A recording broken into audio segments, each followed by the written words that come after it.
بسم اللہ الرحمن الرحیم. تصدیق کرتے ہیں.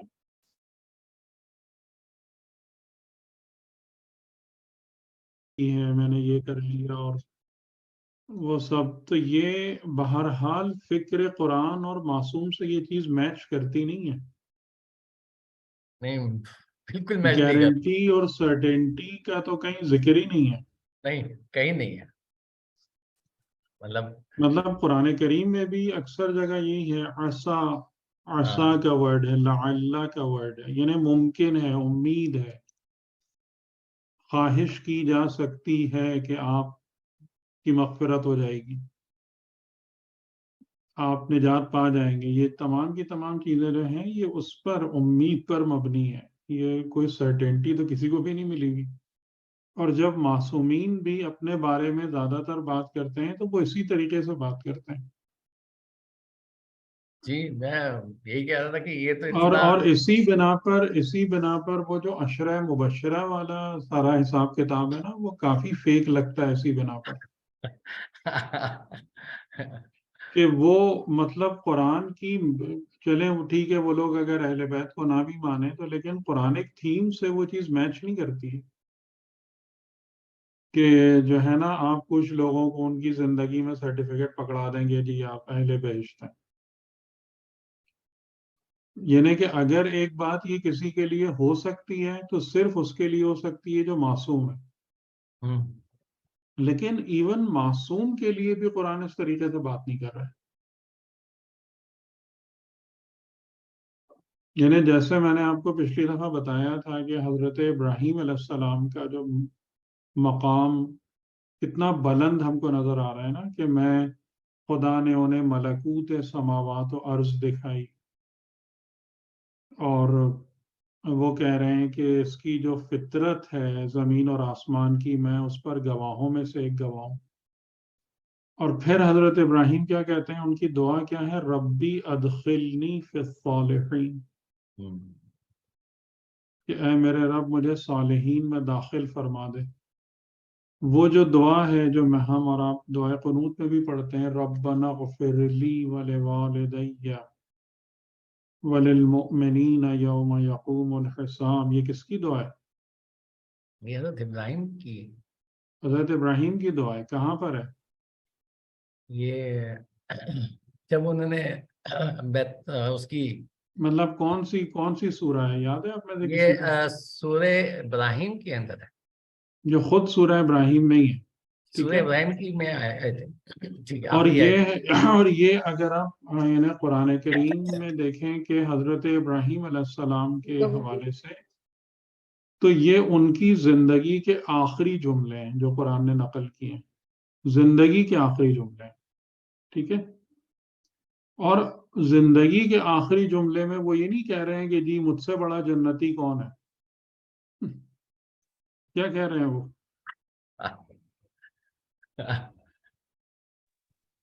مغفرت طلب کر رہے ہیں. جی، تو ہمیں پتہ نہیں ہے سارے سرٹیفکیٹس کہاں سے مل گئے، سینہ ٹھونک کے اپنے کو جنتی قرار دینے کے، اور اپنے کو پتہ نہیں کہ کون سی فضیلتوں کے ہار پہنانے کے. یہ بڑے مطلب بہت ہی عجیب سی چیزیں لگتی ہیں، سب کچھ بہت عجیب لگتا ہے. جی، نہیں، تو یہ کوئی تو سوال ہے آپ لوگوں کے؟ بالکل اس میں تو اتنا وہ ہو گیا ہے کہ آپ کی کوئی بھی گارنٹی کسی چیز کی بھی نہیں ہے کہ آپ کسی کے لیے نہیں ہے، کسی کے کیونکہ لیے یہ نہیں، اور دنیا کسی جو کی بھی ہے، نہیں. یہ دنیا اتنی خطرناک جگہ ہے اور دار بلا اور آزمائش ہے کہ آخری مرحلے تک نہیں پتا کہ کون کامیابی سے یہاں سے گزر جائے گا. یعنی یہ وہ بنیادی تھیم ہے جس پر اس دنیا کی زندگی کو بیس کیا گیا. اور ایون جو معصوم ہے وہ بھی اپنے آپ کو اس طریقے سے بیہیو نہیں کرتے ہیں کہ جی میں تو بالکل سرٹیفکیٹ یافتہ ہوں اور مجھے تو سند مل چکی ہے اور بس مجھے تو کسی چیز کی پرواہ نہیں، وہ بھی اس طریقے سے بات نہیں کرتے ہیں۔ میں نے شاید آپ لوگوں کو سر سنایا اس بھی میں تھا دو امام علیہ ٹائپس کے السلام رویے، کی۔ جی جی بولیں۔ سر سوری انٹرپٹ کریں، سر اس میں پھر دو طرح کے رویے سامنے آ سکتے ہیں نا، کہ اگر مطلب سرٹنٹی والا تو چلیں بات ایک ڈفرینٹ ہو گئی، لیکن اگر ایک امید رکھتے ہوئے اپنے اندر اچھی صفات، اچھا عمل کر کے ہاں اس تو کے وہی ذریعے تو ہے، اچھی صفات پیدا وہی تو ہے، کرنے کی کوشش کی جائے تو وہ، یہی اور تو بات ہے۔ دوسرا پھر ایک اور رویہ، دوسرا ایک ڈس اپوائنٹمنٹ کی طرف بھی نہیں جا سکتا اس صورتحال میں، دونوں چیزیں پاسبل ہیں، کہ اور ایک دونوں ڈس قسم کے اپوائنٹمنٹ دونوں دیٹ لیڈس ٹو قسم کے سرکشی. نہیں، دونوں قسم کے انسان ہوتے ہیں مومنین میں۔ کچھ وہ ہوتے ہیں جن پر رجا غالب ہوتی ہے، کچھ وہ ہوتے ہیں جن پر خوف غالب ہوتا ہے، لیکن جن پر خوف کا غلبہ ہوتا ہے وہ یعنی ان میں ایک لحاظ سے ڈر، وہ اس کیفیت میں زیادہ مبتلا رہتے ہیں کہ میرے گناہ جو ہیں وہ اس قدر زیادہ ہیں کہ میری مغفرت مشکل ہے۔ اور جو رجا والے مومنین ہیں وہ اس حالت میں ہوتے ہیں کہ میرے گناہوں کے باوجود رحمت خدا میرے گناہوں سے وسیع تر ہے۔ یہ دونوں قسم کے مومنین ہوتے ہیں اور دونوں راہ خیر پر ہیں۔ ٹھیک بات سمجھ میں آ رہی ہے؟ لیکن جن پر جی خوف سر.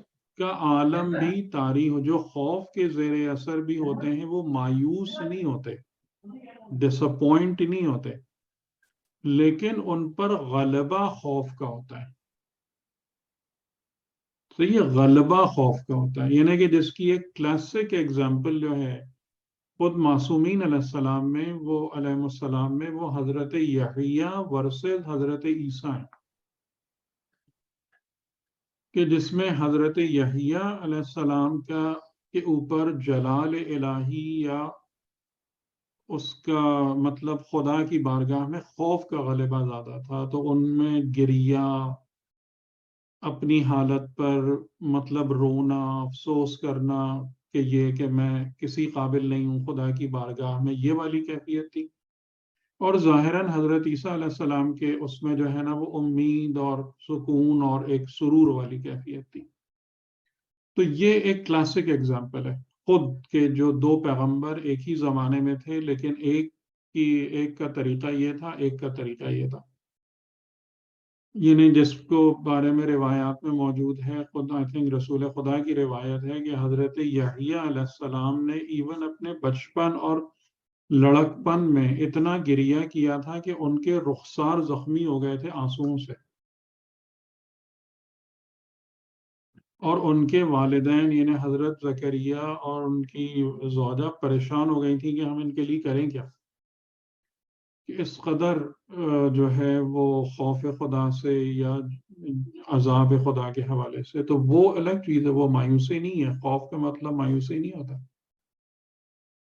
یہ دونوں حالتیں حالت خیر ہیں، لیکن اس کے مقابلے میں جو چیز خراب ہے وہ یہ ہے کہ جناب کچھ بھی ہوتا رہے، نظام خدا تو کچھ ہے ہی نہیں، مجھے تو جانا ہی جنت میں، یہ یا وہ کہ میں کچھ بھی کر لوں میری مغفرت نہیں ہوگی، یعنی ٹوٹل مایوسی، یہ دونوں شر ہیں۔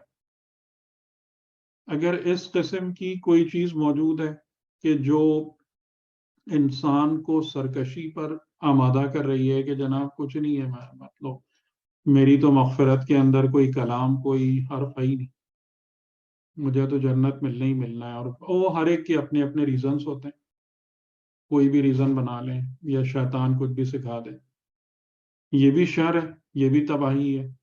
اور اگر کوئی ایسا مایوس ہو جائے کہ میں کچھ بھی کر لوں اب میری مغفرت تو ہو ہی نہیں سکتی، یہ بھی شر اور شیطنت ہے۔ پر سمجھ میں آ گیا، خوف اور رجا ان دونوں میں سے کسی کو نہیں کہتے۔ جی خوف سر اور رجا کلیئر ہو جو، گئی سر، جی جی کلیئر کلیئر ہو ہو گئی گئی، سر بات اب، ٹھیک، کیونکہ وہ جی کہ وہاں پر مطلب خوف ہے لیکن نا امیدی نہیں ہے۔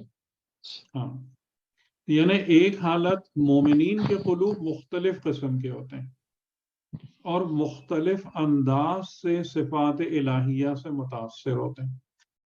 کچھ پر جلال خدا کا غلبہ ہوتا ہے تو ان میں حالت خوف زیادہ ہوتی ہے، یعنی نسبتاً خوف غلبہ پا لیتی ہے. اور کچھ کے اندر جمال الہی کا اثر زیادہ ہوتا ہے تو ان میں رجا غلبہ پا لیتی ہے. صحیح. تو وہ یہ دو حالتیں تو ہوتی ہیں اپنی جگہ پر، لیکن یہ نہیں ہوتا، نہ اس میں مایوسی ہوتی ہے نہ اس میں سرکشی اور طغیانی ہوتی ہے. وہ دونوں شیطانی اثرات ہیں، وہ ولایت شیطان.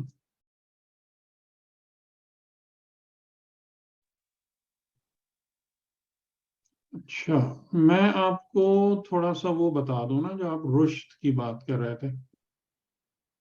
دیکھیں یہ وہ ورڈ میننگز ہیں کچھ جو ہم نے ابھی تک حضرت ابراہیم علیہ السلام کے اس میں واقعے میں پڑھے تھے. ایک تمثیل کی بات تھی. آئی تھنک تمثیل کا معنی بھی آپ کو سمجھ میں آتا ہوگا کہ تمثیل یعنی آپ کسی ریئل چیز کو ریپریزنٹ جب کرتے، اس کی کوئی بھی ریپریزنٹیشن جو ہوتی ہے، چاہے وہ یعنی جیسے آپ اپنی ٹی وی اسکرین پر اگر کوئی ایونٹ دیکھ رہے ہوتے ہیں تو وہ کیا ہے؟ تمثیل ہے، وہ تمثیل ہے. ٹھیک ہے، یعنی کہ وہ اصل انسان وہاں پہ موجود نہیں ہے بلکہ اس کو ممثل کیا گیا ہے ایک میڈیم میں. تو یہ تمثیل ہے. اور جب یہ سارا سلسلہ موجود نہیں تھا تو بطور تمثیل تصویر ہوتی تھی یا مجسمہ ہوتا تھا یا اس قسم کی چیزیں. تو جب حضرت ابراہیم علیہ السلام نے پوچھا کہ ما ہذہ التماثیل، تو یعنی اس سے مراد یہ تھا کہ وہ ڈفرینٹ ریپریزنٹیشنز کہ جن کے ذریعے سے وہ اپنے خداؤں کو پیش کر رہے تھے مختلف قسم کے لوگ. عاکف ہونا اس کا مطلب آپ سمجھتے ہی ہوں گے. عاکف یعنی کہ جیسے اعتکاف سے یاد رکھیں کہ ایک انسان بالکل جم کے کہیں بیٹھ جاتا ہے اور وہاں سے ہلتا نہیں ہے، جیسے اعتکاف کی بات ہوتی ہے. تو یعنی کہ یہ لوگ جو تماثیل بنا کے لا رہے تھے ان کے ساتھ یہ حالت اعتکاف میں تھے، یعنی بس جم کے وہاں پہ بیٹھے ہوئے تھے ان کے قرب و جوار میں. ٹھیک. اور اس میں آپ کو پتہ ہی ہے کہ یہ جو نظر نیاز والا اور ہدیے اور نذرانے پیش کرنے والا سلسلہ ہے یہ بہت قدیم ہے. تو وہ سب وہاں بھی چل رہا ہوتا تھا اور الٹیمیٹلی اس کا فائدہ کون لوگ اٹھاتے تھے؟ آزر جیسے لوگ، کہ جو مطلب جیسے ابھی بھی کہ مختلف لوگ کے جو ڈفرینٹ تماثیل کو ریپریزنٹ کر رہے ہوتے ہیں یا اون کر رہے ہوتے ہیں، تو پھر جتنے بھی نذرانے چڑھاوے یہ وہ سب ہوتا ہے وہ سب ان کی پاکٹ میں جاتا ہے. ہوتا ہے ایسا یا نہیں ہوتا؟ جی سر ہوتا ہے. ٹھیک. بالکل. تو بینیفیشری بھی آپ کو سمجھ میں آ گیا. جی. تو یہ اچھا طریقہ ہے نا پیسے کمانے کا. سر اس کی مثال تو ہم لوگ آج کل دیکھتے ہیں کہ آسان بھی آسان بھی زلجنا لے ہاں، لے تو یہ جی اور جمعرات کو کھڑے ہو جائے.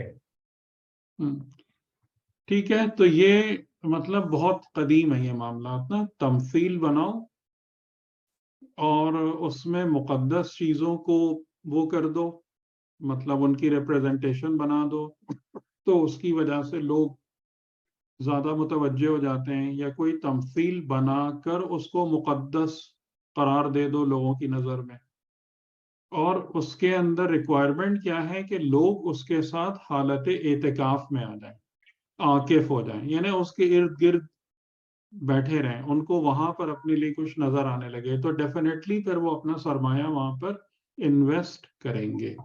ٹھیک ہے. یہ ہے بت پرستی کی پوری مطلب آپ سمجھ لیں کہ ان کا جو مینٹیلٹی ہے اور اس کا جو فائنینشیل تھیم ہے اس کے اراؤنڈ وہ یہ سب ہے. ٹھیک. اور ابھی انشاءاللہ ہم اس پر تھوڑی سی بات اور بھی کریں گے کہ بت پرستی as one of the largest trades in humanity. اچھا، رشد کا معنی جو میں نے لکھا ہے ایکسپینشن آف سیلف ہے.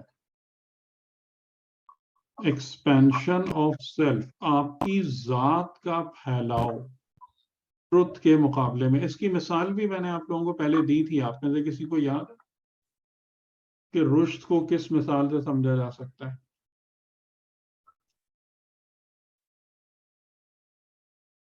جی یاد ہے کسی کو؟ یہ تو یاد ہم ایسا نہیں؟ مجھے تو نہیں، مجھے نہیں ذہن ہے۔ جی اچھا السلام علیکم۔ جی بتائیے، کچھ بتا رہے ہیں؟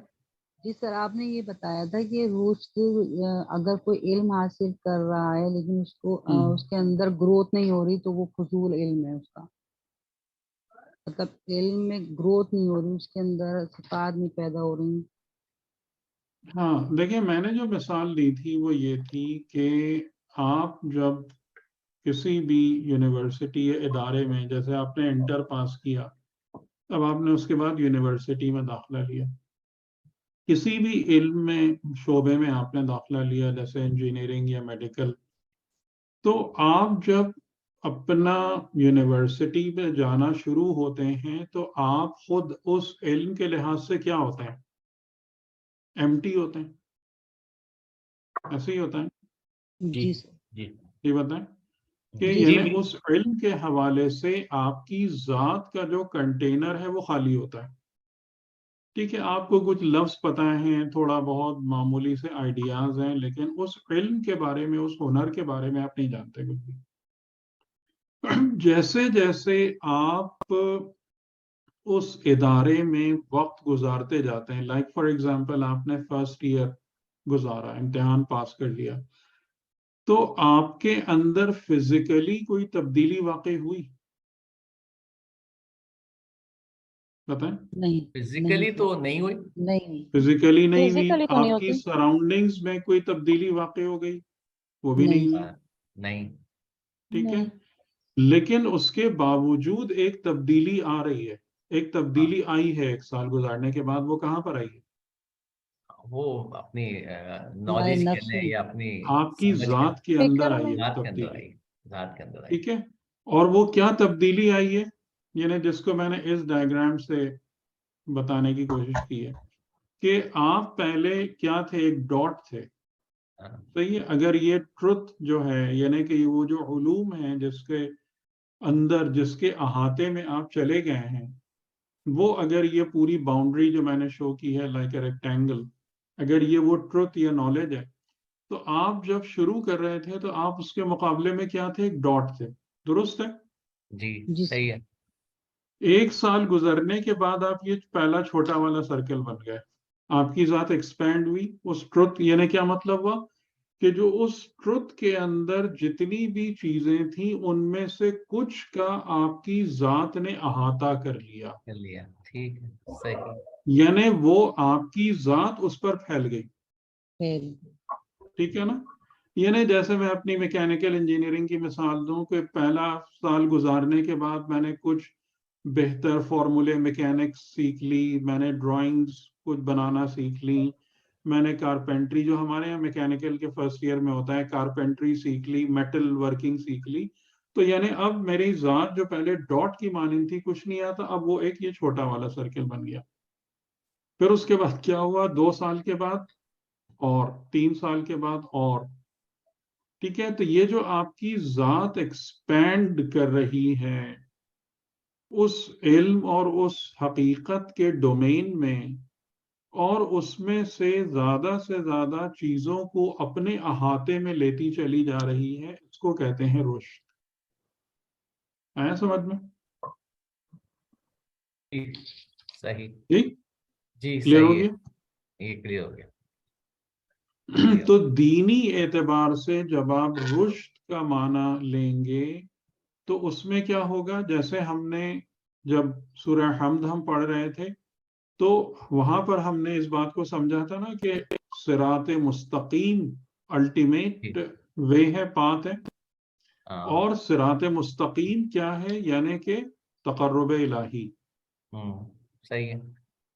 ٹھیک، تو رشد کا معنی کیا ہوگا کہ آپ کی ذات میں وہ ایکسپینشن کہ جس میں آپ صراط مستقیم کے زیادہ سے زیادہ پہلوؤں کو اپنی ذات میں سمیٹتے چلے جائیں گے، آپ کی ذات ان کا احاطہ کرتی چلی جائے گی۔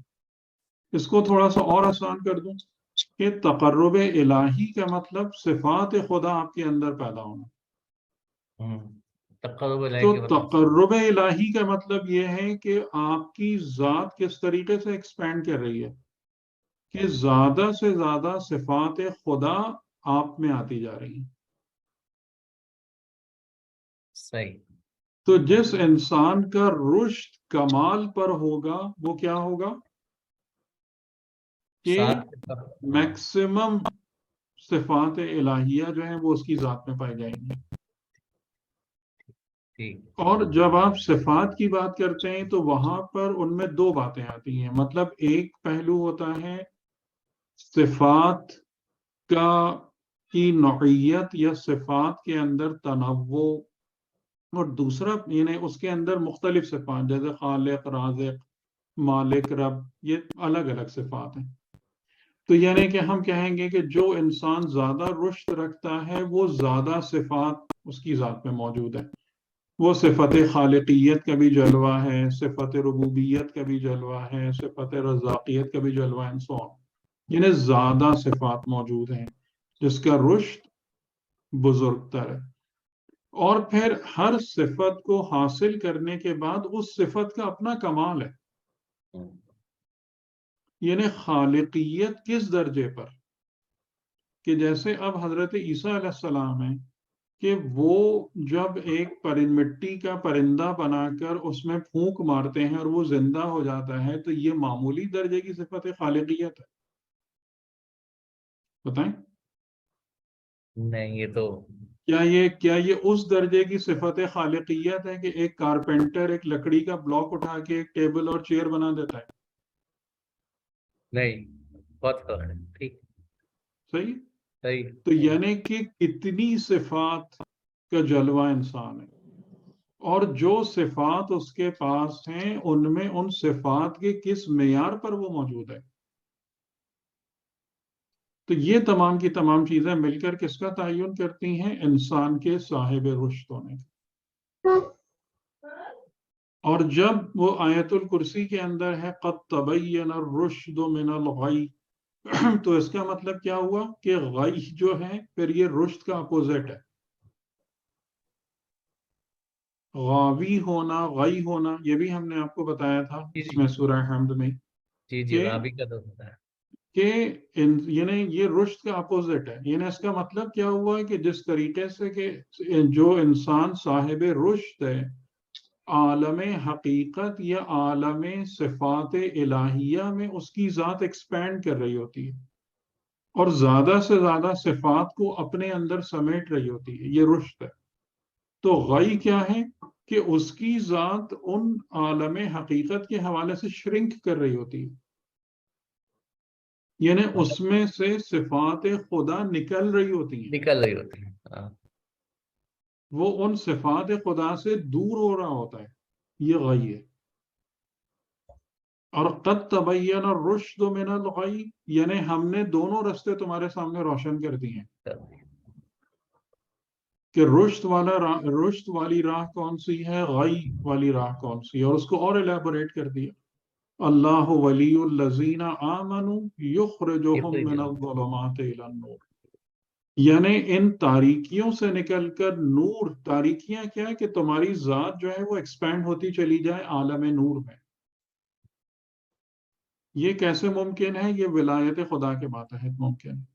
اللہ ولی الذین آمنوا، اور والذین کفروا اولیاؤہم الطاغوت، اگر تم نے ولایت خدا کا انکار کر دیا، اس کو ریجیکٹ کر دیا، تو پھر ولایت طاغوت تم پر مسلط ہوگی۔ یہاں پر آپ ایک بات کو دیکھ رہے ہیں کہ ولایت طاغوت کا ذکر بعد میں ہے اور والذین کفروا پہلے ہے۔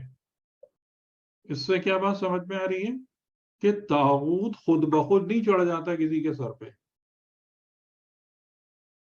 کفرو کا نتیجہ ہے۔ خدا نے شیطان کو انسان پر کوئی سلطان یا اتھارٹی نہیں دی ہے، جو ہمارے اس میں ایک بہت بڑی غلط فہمی نہیں ہے شیطان نے بہکا دیا، شیطان نے، بھائی شیطان کچھ نہیں کر سکتا آپ کا۔ اس کے پاس یہ اتھارٹی ہی نہیں ہے کہ آپ سے وہ غلط کام کرا لے. وہ خالی آپ کو وسوسہ پھینک سکتا ہے آپ کی طرف. تو پہلے یہ غلط کام کہ انسان خدا کو ریجیکٹ کرے، نعوذ باللہ، شیطان کی تمام دعوت ناموں کو قبول کرے، تب طاغوت اس کا ولی بنتا ہے. ٹھیک. اور پھر انسان رشد کے برخلاف حالت غی میں آ جاتا، یعنی اس کی ذات جو ہے وہ عالم نور میں ایکسپینڈ ہونے کے بجائے شرنک ہونا شروع ہو جاتی ہے. ظلمات میں جانا شروع ہو جاتی ہے. جی. من النور الی الظلمات. سمجھ میں آ گیا آپ کو رشد کا معنی؟ ہاں سمجھ آ گئی. صحیح، اب کلیئر ہو گیا. بالکل صحیح کلیئر ہو گیا. تو یعنی یہاں پر اب خدا کیا فرما رہا ہے کہ ہم نے ابراہیم کو اس کا رشد عطا کیا. ٹھیک ہے. اور ہم جانتے تھے ابراہیم کے بارے میں. تو یعنی اس کا مطلب کیا ہے؟ یہ اصول بن رہا ہے یا ایک اسپیسیفک پوائنٹ ہے حضرت ابراہیم کے لیے خالی؟ یہ جملہ خالی حضرت ابراہیم کے لیے ہم سب کے لیے؟ نہیں، سب کے لیے. تو ایک جنرل ہم رول ہے سب کے لیے سب کے لیے کہ اگر خدا میرے نفس میں میرے نفس کی حالت کو دیکھے گا مناسب تو مجھے کیا عطا کرے گا؟ میرا رشد عطا کرے گا. اور رشدہ، اس پر بھی غور کیجیے گا. ٹھیک ہے. رشدہ، ابراہیم کو اس کا رشد. اس کا مطلب کیا ہوا کہ ہر انسان کا رشد اپنا ڈفرینٹ ہوتا ہے اور آپ کی اپنی اپنا پراپرٹی ہے، ہوگا. آپ کا اپنا مال ہے. اور آپ کا اپنا رشد کس چیز پر ڈیپینڈنٹ ہوگا؟ آپ کے اپنے نفس کی کوالٹی پر، آپ کے ایمان پر. اور ایمان میں، ایمان کے اندر بھی جو مین پوائنٹ آپ کیا سمجھیں گے؟ ایمان کا مطلب یہ ہے، یہ تعریف ایمان شاید آپ کو عجیب لگے، لیکن حقیقی تعریف ایمان کی یہی ہے کہ آپ اپنی زندگی میں خدا کو کتنا قبول کرتے ہیں. یہ ہے ایمان. مطلب آپ کی زندگی میں کتنا خدا انوالو ہے. مطلب آپ خود خدا کتنا نہیں، آپ involved خود ہیں. کتنا آپ خود قبول کرتے ہیں. کتنا آپ قبول خود خدا کو کتنا قبول کرتے ہیں. قبول کرتے ہیں. صحیح. مثلاً ایک دن خدا نے ایسے اسباب پیدا کر دیے کہ میں بھوکا رہ گیا صبح سے شام تک. ایک چھوٹی سی بات بتاؤں. ٹھیک ہے. اب میں اس چیز کو کتنا قبول، مجھے نظر آ رہا ہے کہ یہ جو اسباب بنے، ظاہر ہے کہ یہ کچھ غیبی نظام ہے یا کوئی غیبی سلسلہ ہے ظاہری. میں نے کوشش کر لی لیکن مجھے بھوکا رہنا پڑا، بھوکا پیاسا رہنا پڑا، تکلیف اٹھانی پڑی. تو میں اس چیز کو قبول کروں کہ بھئی میرا رب نہیں چاہتا تھا کہ آج کے دن میں کھانا کھاؤں مثال کے طور پر، یا مجھے کوئی ٹھوکر لگ گئی، میرے خون نکل آیا، کپڑے پھٹ گئے، کچھ ہو گیا. اب اس کے بعد کھڑے ہو کے میں سب کو سخت سناؤں یا یہ کہوں کہ الحمدللہ اے خدا تو نے میرے لیے جو چاہا تھا مجھے اس پر صبر کی توفیق عنایت کر دے. نارمل وے میں یہ اسٹوپیڈیٹی کہیں گے نا آپ اس کو. جی جی کہیں گے نا بالکل. بیوقوف آدمی ہے. بیوقوف آدمی اس کا کیا ہے. ٹھیک ہے. لیکن ایمان کا مطلب یہی ہوتا ہے کہ ایمان کوشش کے منافی نہیں ہے. میں کوشش کی وہ نہیں کر رہا ہوں. میں یہ کہہ رہا ہوں کہ آپ نے کوشش کی، آپ نے اسباب اختیار کیے، آپ نے اپنے طرف سے راہیں ڈھونڈی، لیکن آپ کو راہ نہیں ملی. آپ اس کے بعد کیا یہ کہنے کے قابل ہیں کہ اے میرے خدا جو تو چاہتا ہے میں بھی اس پر راضی ہوں، مجھے اس پہ صبر کی توفیق عطا فرما کہ جو بھی تکلیف آ رہی ہے میری طرف. ٹھیک ہے. تو یہ فرق ہوتا ہے کس بات میں کہ ہم نے اپنی زندگی میں خدا کو قبول کیا ہے یا نہیں کیا. اور خدا اس طریقے سے ہم کو آزماتا ہے، خدا اس طریقے سے ہمارا امتحان لیتا ہے. ٹھیک ہے نا. یعنی جیسے میں نے پہلے بھی آپ لوگوں سے ایک بات کہی تھی کہ آپ اگر غور کریں اور آپ مجھے بتائیں کہ کیا میں غلط کہہ رہا ہوں کہ کربلا کے موقع پر خدا نے امام حسین علیہ السلام اور ان کے ساتھیوں پر ہر طریقے سے ظاہری نجات کے دروازے بند کر دیے تھے. ایسا تھا یا نہیں تھا؟ بالکل کوئی صحیح۔ سپورٹ نہیں تھی، کچھ نہیں تھا، کسی طرف سے بھی ان کی ظاہری طور سے ان کو ہیلپ نہیں مل رہی تھی، سب دروازے بند ہو گئے تھے، اور الٹیمیٹلی ان کو یعنی جہاں پر چیزیں اینڈ اپ ہوئی ہیں وہ اپنی جان دینے پر ہوئی ہیں۔ دیکھیں ہم لوگ تو پھر بھی اپنے زندگی میں جتنی بھی سختیاں آتی ہیں تو ہم اس بات کی توقع رکھ رہے ہوتے ہیں کہ خدا کچھ کر دے گا، خدا میرے لیے آسانی پیدا کر دے گا، خدا مجھے اس مشکل سے نکال دے گا۔ ان کے لیے تو کچھ بھی نہیں بنا نا، بتائیں ہاں بالکل، آخری تو کہاں کچھ بھی پر اینڈ نہیں۔ ہوا؟ ہاں اینڈ کہاں پر ہوا؟ سب کچھ ہاتھ سے نکل گیا، جان بھی چلی گئی، فزیکلی یعنی ظاہری طور سے ان کا مسئلہ ظاہری طور سے حل ہوا نہیں ہوا۔ نہیں ہوا، ہاں ظاہر تو بالکل نہیں حل ہوا۔ پھر تو اب یعنی اب اس کا مطلب یہ ہے نا کہ جو بھی زندگی کا امتحان ہے یا زندگی کے جو مراحل ہیں وہ اس حد تک بھی جا سکتے ہیں، لیکن ظاہر ہے کہ خدا کو پتا ہے کہ ہمارا وہ کیلیبر ہی نہیں ہے۔ ہاں وہ بھی وہی ہم اس سے بہت پہلے ہی منکر ہو جائیں گے خدا کے اور دین کے۔ تو وہ بھی لیکن بس ایک ہی بات کرتا ہے۔ یہ تمام کی تمام چیزیں جو ہے نا یہ سمجھنے والی ہیں۔ یہ ایمان، اب ظاہر ہے کہ جو اپنے ایمان کو اس درجے تک لے جائے، ٹھیک ہے، اس درجے تک لے جائے، جو میں نے ایک بات آپ لوگوں سے کہی تھی نا کہ امام حسین علیہ السلام نفس مطمئن نہیں ہے، بلکہ امام حسین علیہ السلام پر جو لفظ صادق آتا ہے اور یقیناً دیگر ائمہ اور معصومین علیہ السلام پر بھی، کہ راضیتم مرضیہ والی منزل ہے، کہ ایک انسان خدا سے کس حد تک راضی ہو سکتا ہے۔ آپ اس بات پہ غور کرنے کی کوشش کریں، خدا سے کس حد تک راضی رہ سکتا ہے۔ خدا تمہارا گھر لے لے، تمہارا اسباب لے لے، تمہارا مال لے لے، تمہاری اولاد لے لے، تمہاری جان لے لے، تم کس حد تک خدا سے راضی رہ سکتے ہو؟ یہ ایک امتحان ہے یا نہیں؟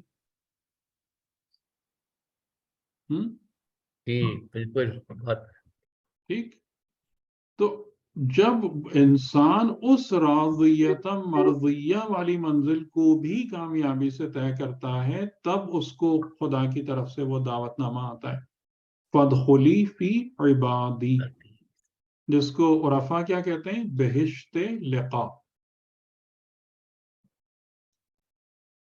یعنی کہ جس میں خدا کی طرف سے پھر یہ پیشکش آتی ہے کہ میرے بندوں میں داخل ہو جاؤ، میرے بندوں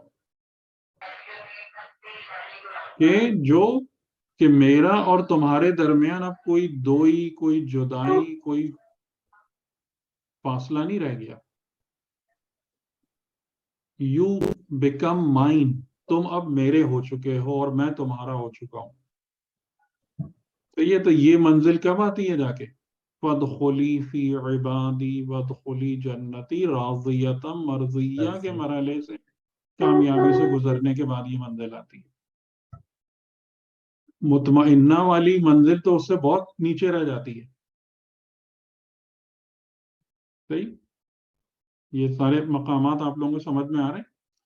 جیسے میں نے آپ سے عرض کیا تھا نا کہ اگر آپ قرآن سمجھنے کے قابل ہو جائیں نا تب صحیح معنوں میں معصوم کا درجہ اور لیول آپ کو، اس کی معرفت آپ کو حاصل ہوتی ہے۔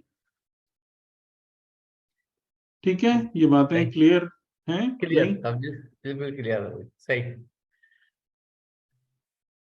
تو اب رشد آپ کو مل گیا، تو رشد کا مطلب یہ ہے کہ you know have the capacity to expand in the domain of truth, جو حقیقت اور سچائی اور نور ہے، اب اس ڈومین میں آپ کو ایکسپینڈ ہونے کی اجازت اور صلاحیت خدا کی طرف سے عطا ہو گئی ہے۔ اب آپ کتنا ایکسپینڈ ہوتے ہیں، کون کتنا ایکسپینڈ ہوتا ہے؟ یعنی جیسے جو ایک بات ہم کو سمجھ میں آتی ہے کہ میکسیمم ایکسپینشن کون سی تھی؟ رسول خدا کا سفر معراج، کہ جس سفر میں آپ نے زمین سے لے کر عرش تک کی تمام منازل کو اپنی ذات کے احاطے میں لے لیا، یعنی ذات محمدی نے کتنا رشد حاصل کیا. یہ معراج کی یہ تعریف جو ہے نا، شاید یہ آپ عام طور سے نہ سنیں اس بات کہ معراج کیا ہے، کہ جب ذات محمدی نے اتنا رشد پیدا کیا، یعنی اتنے ایکسپینشن کے فرش سے لے کر عرش تک کے تمام مراحل کو اپنی ذات میں سمو لیا، یہ میکسیمم رشد ہے. اور حضور پاک کی ذات گرامی کے ذریعے سے یہ بات ہم کو سمجھ میں آ گئی کہ جو جوہر انسان ہے، جو حقیقت وجود انسان ہے، وہ کتنا رشد کر سکتی ہے، کتنا ایکسپینڈ ہو سکتی ہے. بتائیں. مطلب وہ تو جو جوہر نفس ہے وہ کتنا ایکسپینڈ ہو سکتا ہے کہ فرش سے عرش تک، اسفل السافلین سے اس عرش کی منزل تک تمام مقامات کو اپنے اندر سمیٹ لے. تو حقیقتاً جنت کس کے اندر ہوتی ہے؟ جنت آپ میں ہے. لیکن یہ بات ہم کو یہاں بھی نہیں، دنیا میں نہیں سمجھ میں آئے گی، یہ بات ہم کو آخرت میں جا کے سمجھ میں آئے گی کہ ہر انسان کی جنت اس میں ہوتی ہے، نہ کہ وہ جنت میں ہوتا ہے. کہ یہ تمام کی تمام باتیں جو ہے نا، بہرحال میں آپ کو مشکل میں زیادہ نہیں ڈالنا چاہتا، یہ تمام کے تمام نکات آپ کو کہاں سے سمجھ میں آتے ہیں؟ اسی رشد والے کنسپٹ سے سمجھ میں آتے ہیں.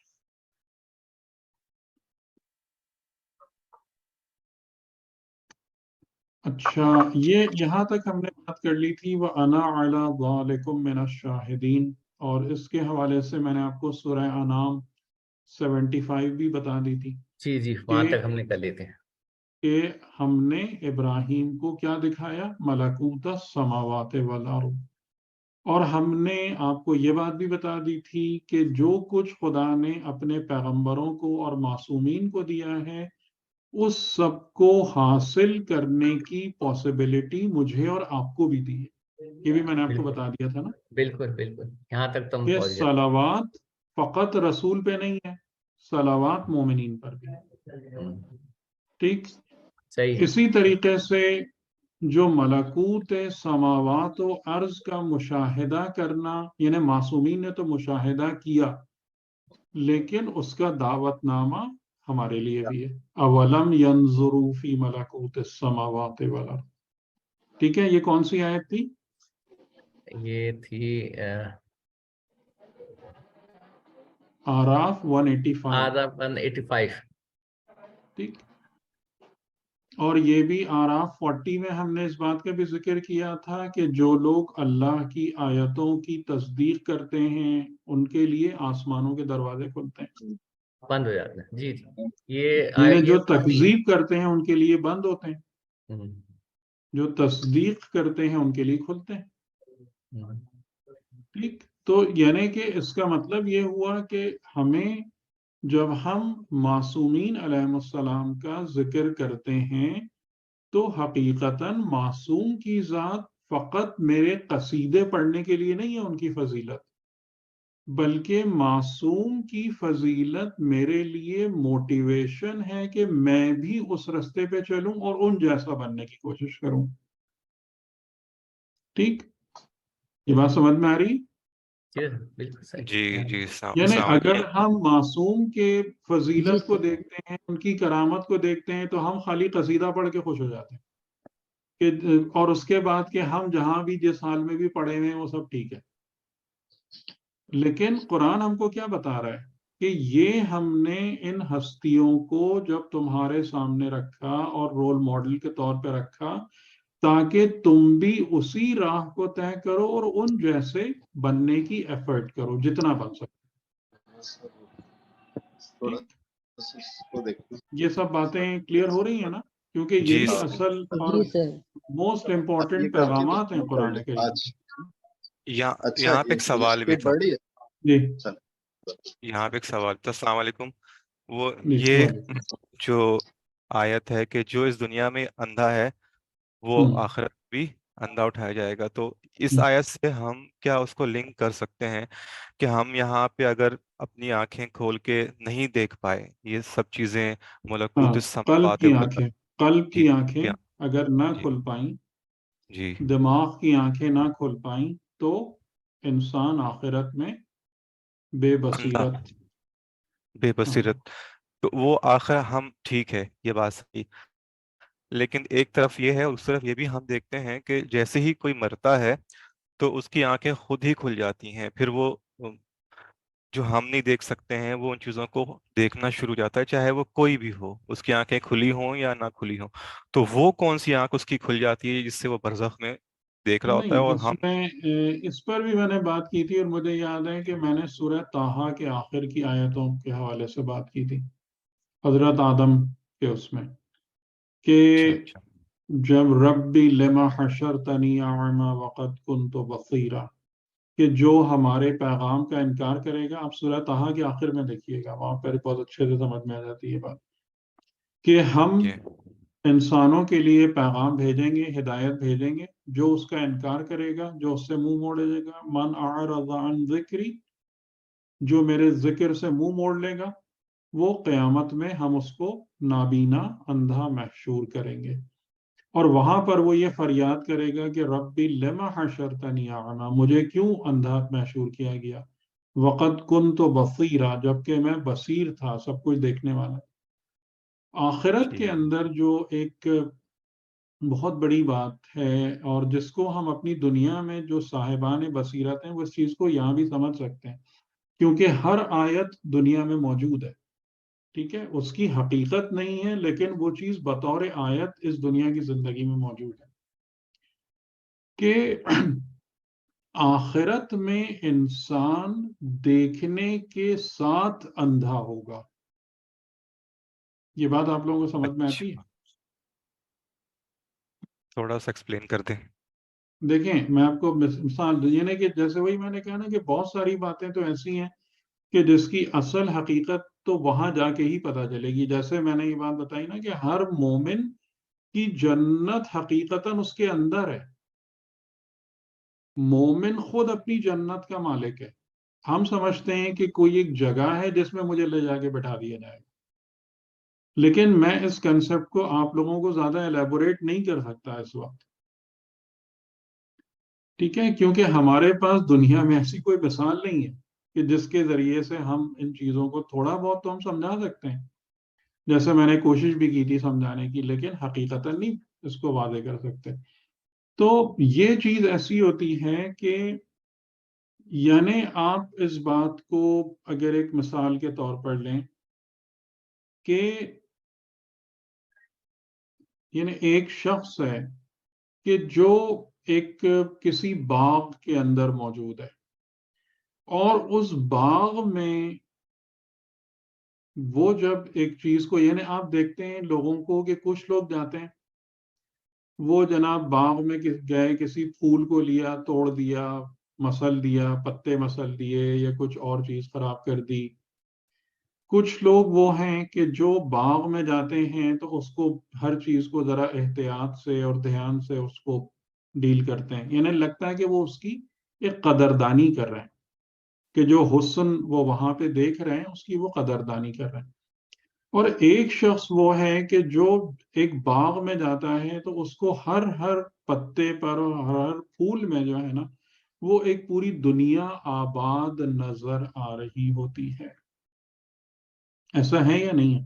یعنی فار جی ایگزامپل اگر ایک باٹنی کا ماہر شخص ہے، وہ جب ایک باغ میں جا کے بیٹھتا ہے تو وہ اس باغ کو جس نظر سے دیکھ رہا ہے وہ ایک عام آدمی کے پاس وہ نظر ہے؟ نہیں. نہیں. نہیں. یا اسی طریقے سے اگر ایک مومن حقیقی ہے، وہ باغ میں جا رہا ہے تو اس کو ہر قدم پر وہ سبحان اللہ اور الحمدللہ پڑھ رہا ہے. کیوں؟ اس لیے کہ اس کو ہر قدم پر خدا کی ایک سے ایک نئی نئی نشانی دکھ رہی ہے. اب آپ مجھے بتائیں کہ ظاہری آنکھ سے تینوں کو ایک ہی باغ نظر آ رہا ہے یا تین ڈفرینٹ باغ نظر آ رہے ہیں؟ ڈفرینٹ. ڈفرینٹ، الگ الگ. نہیں، ظاہری ایک آنکھ ہی ہے، سے. ظاہری آنکھ ظاہری سے سے تو تو ایک ہی ایک ہے. ہی ہے، باطن میں الگ الگ. بعد میں پھر آ فرق کس سے پڑ گیا؟